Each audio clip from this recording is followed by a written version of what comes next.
Salut à tous, c'est Faustin pour UGK Trading, j'espère que vous allez bien. Bienvenue dans cette nouvelle vidéo, une nouvelle fois une vidéo extrêmement importante de cette chaîne YouTube, tout simplement car je vous présentais les 7 réalités, vérités, 7 éléments à entendre, comprendre et surtout connaître lorsqu'on veut se lancer en trading. Donc évidemment, certains éléments ne font pas toujours plaisir, mais c'est clairement important sur cette chaîne YouTube de dire la vérité par rapport au trading. Ces éléments-là et ces vérités, ces réalités, je les ai tout simplement recueillis de par mes différentes expériences, notamment lorsque j'ai été broker pour un courtier, donc CFD de produits dérivés, et notamment à travers mes 10 ans de trading. Donc restez bien jusqu'au bout de cette vidéo, ça peut clairement faire la différence.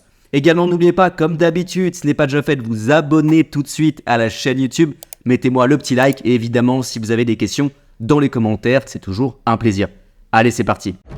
Découvrez votre programme avec IG, partenaire officiel du GK Trading. Alors la première réalité par rapport au trading, c'est tout simplement le risque financier, donc le risque de perte en capital. Alors c'est vrai que sur les brokers, vous voyez d'ailleurs le pourcentage de traders perdants sur les particuliers. Attention, ça ne prend pas en compte les professionnels, mais on voit globalement que les particuliers, qui sont souvent débutants, vont perdre de l'argent sur les marchés financiers. Donc ce risque de perte en capital, c'est une réalité. Et si vous vous lancez en trading, vous avez quand même un certain nombre de chances, d'une certaine manière, de perdre de l'argent. Alors évidemment, lorsqu'on est bon en trading, on peut gagner beaucoup d'argent, on peut faire des belles performances, mais il va falloir garder en tête que même si vous êtes un bon trader, il y a un risque de perte en capital, non pas forcément sur la durée, sur le long terme. Lorsqu'on est bon, on gagne sur le long terme, mais on peut avoir des phases où on va perdre de l'argent. Et ça, malheureusement, le trader particulier ne va pas le comprendre. Par exemple, il va mettre en place une stratégie, ça va très bien marcher les 3 premières semaines, et la 4e semaine, ça va mal se passer, et derrière, il va tout simplement être dans une situation un petit peu délicate, perte de confiance, et il va vouloir changer de méthode, et donc partir dans un engrenage qui n'est pas forcément le meilleur, et donc générer des pertes. Pourquoi pas essayer de récupérer ces pertes avec l'utilisation de l'effet de levier, la pire des choses à faire, et donc du coup, on va ne pas accepter en tant que trader particulier, malheureusement trop souvent, les pertes. Et il faut comprendre cette réalité-là, c'est lorsqu'on fait du trading, les pertes font partie d'une certaine manière du jeu. Même si évidemment, lorsqu'on est bon, sur le long terme, on génère des gains en assumant les périodes de perte. Justement, comment éviter de perdre de l'argent en trading? J'en viens à la deuxième réalité, c'est qu'on ne peut pas se lancer en trading sans aucune formation. Ce n'est pas possible. Alors pourquoi la nécessité d'apprentissage de formation? C'est très simple. Lorsque vous lancez en trading, scalping, day trading, swing trading, attention, je ne parle pas d'investissement long terme, l'approche ici est différente, mais sur du trading, vous avez un gagnant, un perdant. C'est très simple. Lorsque vous allez perdre un trade, il y a quelqu'un qui va gagner tout simplement votre argent. Pour schématiser de manière très simple. Ça veut dire que vous allez vous confronter à des traders institutionnels, des traders professionnels, des hedge funds et tout un tas de types de professionnels sur ces marchés financiers. Et d'ailleurs, y compris à certains particuliers qui seront d'une certaine manière confrontés à votre trading. Donc si vous arrivez sur les marchés financiers sans formation, ça veut dire que vous n'avez pas de stratégie avec du recul, vous n'avez pas de règles de gestion de risque, vous ne connaissez pas le vocabulaire en termes de trading, les swaps, les spreads, les gaps, et j'en passe, c'est les meilleurs.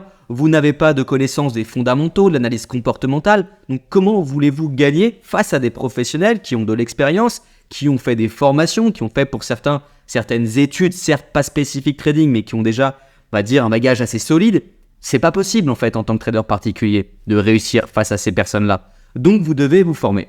Alors attention, pour vous former, il y a plusieurs façons de le faire. La première façon de le faire, c'est une approche de formation gratuite et c'est un bon début. Par exemple, suivre la chaîne YouTube du GK Trading ou même d'autres chaînes YouTube, vous allez apprendre certaines choses. Des choses assez intéressantes sur la gestion, sur les stratégies. Le problème que vous avez, c'est que c'est pas forcément structuré. C'est-à-dire que vous allez avoir un peu tout dans tous les sens, mais c'est un bon début. Ensuite, vous pouvez envisager de lire des bouquins sur le trading. Ça coûte rien, c'est presque gratuit, ou quelques dizaines de francs suisses ou dizaines d'euros, et vous allez pouvoir avoir une partie théorique. C'est d'ailleurs très intéressant sur les fondamentaux, mais c'est pas suffisant. Ensuite, vous avez la possibilité, clairement c'est ce qu'il y a de plus intéressant, c'est de faire une formation complète où là pour le coup c'est structuré, vous avez un chapitre 1 sur les bases, un chapitre 2 sur la gestion de risque, un chapitre 3 sur les fondamentaux, sur la stratégie, et vous avez surtout un accompagnement qui vous permet d'avoir les réponses à vos questions, d'assister à des webinaires, d'avoir des coachings individuels, et donc clairement de pouvoir mettre en pratique ce que vous avez appris sans perdre trop de temps. Parce qu'effectivement, il y a certaines exceptions où des personnes vont réussir en trading sans formation, il faut quand même le dire, mais c'est très très rare. C'est des personnes autodidactes qui ont fait par exemple 5 ans de trading, qui ont cramé plusieurs comptes. Je connais des personnes dans mon entourage qui ont cramé un compte, 2 comptes, 3 comptes. Et ensuite, avec ces erreurs-là qu'ils ne vont plus reproduire, ils vont commencer à mettre en place des systèmes de trading qui fonctionnent et une connaissance en fait des marchés financiers. Le problème dans ça, lorsqu'on veut avancer tout seul, c'est qu'on va perdre beaucoup d'argent et aussi beaucoup de temps avec en fait pas mal d'erreurs qu'on va faire. Donc la formation, c'est pour vous éviter des erreurs, vous faire gagner du temps, mais dans tous les cas, le travail viendra de vous. Car en trading, il y a une énorme partie de psychologie. Vous avez beau avoir la meilleure stratégie du monde, la meilleure formation du monde, si vous ne respectez pas les règles qui sont enseignées, ça ne marchera pas. Ça me permet d'ailleurs de rebondir sur le 3e point, qui est en l'occurrence la discipline en trading et la gestion des émotions. Alors la 3e réalité en trading, c'est que si vous n'êtes pas discipliné, malheureusement, vous allez perdre de l'argent et le trading n'est pas fait pour vous. Le trading, il faut être clair, ce n'est pas du casino. Il y a beaucoup de personnes malheureusement qui vont un petit peu mélanger tout ça en comparant le trading à du casino, mais si on respecte un certain nombre de règles, c'est tout sauf du casino et c'est un vrai métier. Étant donné que c'est un vrai métier, il y a un certain nombre de règles à respecter, d'ailleurs comme j'ai dit brièvement. Le problème, c'était pas simplement de respecter une seule règle, à la limite c'est assez facile, même si vous n'êtes pas le profil le plus discipliné, vous allez pouvoir quand même faire attention à cette règle. Le problème, c'est qu'on a plusieurs règles, 10, 20 règles, ça peut être par exemple de ne pas risquer plus d'1% de risque par trade, de ne pas dépasser 2 trades par jour, de ne pas faire du trading contre tendance. En fait, il y a tout un tas de règles. Individuellement, elles sont simples, mais dans son ensemble, c'est assez compliqué. D'où l'importance d'être ultra discipliné. Et ça, c'est clairement une réalité. Si vous n'êtes pas discipliné, l'idée, c'est de faire un autre métier, ou si vous voulez vous tourner vers la finance de marché, plutôt de partir sur de l'investissement long terme, où il y a clairement moins besoin de discipline. De la même manière, trader sur son téléphone, ça ne fonctionnera pas. Aujourd'hui, si vous voulez faire du trading, vous devez avoir votre bureau avec votre écran dans un cadre confort. Un autre exemple, trader à l'aéroport depuis votre laptop ou au bord de la piscine comme on peut se voir sur les réseaux sociaux, ça ne marche pas, ça ne fonctionnera jamais. Encore une fois, le trading n'est pas un jeu, mais c'est un vrai métier. Alors pour aller plus loin, pourquoi la discipline c'est important ? Parce qu'en trading, il y a une grosse partie émotionnelle. Ça veut dire que lorsqu'on va faire une perte, parfois on a envie de la rattraper, on ne va pas accepter cette perte et ça c'est un vrai problème. Du coup, si on n'a pas cette batterie de règles là, on peut vite sortir du cadre, utiliser un effet de levier trop important et donc ne pas respecter cette règle, se dire ah bah là j'ai fait un trade perdant, je vais reprendre un autre trade derrière et encore un autre trade pour rattraper tout ça alors qu'on s'était mis une limite par exemple de un trade dans l'heure. Je dis n'importe quoi encore une fois. Simplement pour que vous puissiez comprendre l'importance de ces règles et donc de la discipline. Ça, c'était la 3e réalité. Alors la 4e réalité sur le trading qui me tient à cœur, parce que je pense que c'est vraiment important, c'est que vous n'allez pas forcément gagner plus d'argent sous prétexte parce que vous passez beaucoup plus de trades. C'est souvent ce que les particuliers vont penser. Vous allez penser en tant que particulier que si vous passez 10-20 trades dans la journée, vous allez gagner plus d'argent qu'un trader en comparaison qui va passer 3 trades dans la semaine. Ce n'est pas vrai. Alors évidemment, il y a des exceptions. Il y a aussi des traders qui vont faire du scalping du très court terme, qui vont passer une dizaine, vingtaine, voire parfois une cinquantaine de trades par jour et qui vont générer des profits de manière stable et de manière durable. Ça, évidemment, ça existe. Mais dans l'immense majorité des cas, ce qui va fonctionner, c'est non pas la quantité, mais c'est la qualité. Et donc passer peut-être moins de trades, plus performants, plus réfléchis et donc avoir la capacité d'être patient. Clairement, si vous n'êtes pas patient en trading, le trading n'est pas fait pour vous. Vous devez être capable de rester devant vos écrans, attendre d'avoir le bon setup, d'avoir votre signal et que ça respecte, encore une fois, l'ensemble des règles que vous êtes fixées. Ça, c'est vraiment juste essentiel si vous voulez espérer gagner de l'argent en trading. La 5e réalité que je voulais vous partager, c'est que vous n'allez pas gagner en trading si vous avez un tout petit capital. En tout cas, vous allez augmenter vos chances de perdre avec ce qu'on appelle la sous-capitalisation. Un capital beaucoup trop faible par rapport aux produits trading que vous allez utiliser. Et c'est une réalité que certains ne vont pas entendre car beaucoup de personnes vont commencer le trading parfois avec 200 ou 300 euros. Et franchement, vaut mieux faire un bon resto que d'investir en trading clairement avec ces montants-là. Il y a différentes raisons à ça. Déjà, c'est ce que j'ai pu analyser de par mes 10 ans d'expérience et également mon expérience en interne chez un broker. Clairement, si on compare des comptes qui sont beaucoup plus confortables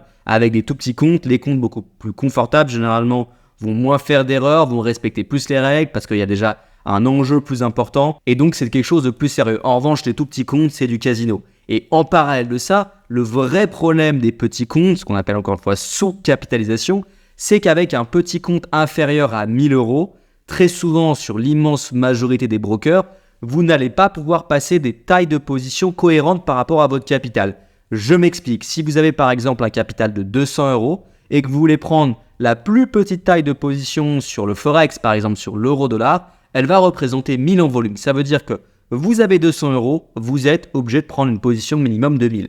Donc avec 200, vous prenez 1000. Or, si vous avez un compte de 1000 €, ce qui n'est pas forcément un immense compte, c'est déjà un bon début, car vous n'êtes pas dans la sous-capitalisation, mais en parallèle de ça, avec 1000 €, vous pouvez prendre une position à 1000 €. Donc vous n'êtes pas obligé d'utiliser de l'effet de levier effectif, ce qu'on appelle effet de levier, sur la position. Donc gardez en tête que investir, trader avec des sommes extrêmement faibles, c'est une réalité, ça ne marche pas et clairement ça ne sert pas à grand chose. La 6e et avant-dernière réalité, c'est que le compte démonstration ne vous permettra pas clairement d'apprendre réellement le trading, de gagner en trading, de perfectionner votre trading. Pourquoi ? Il y a 2 raisons à ça. C'est que le compte de démonstration, déjà vous êtes sur des serveurs qui ne sont pas des serveurs réels, ce ne sont pas des comptes réels.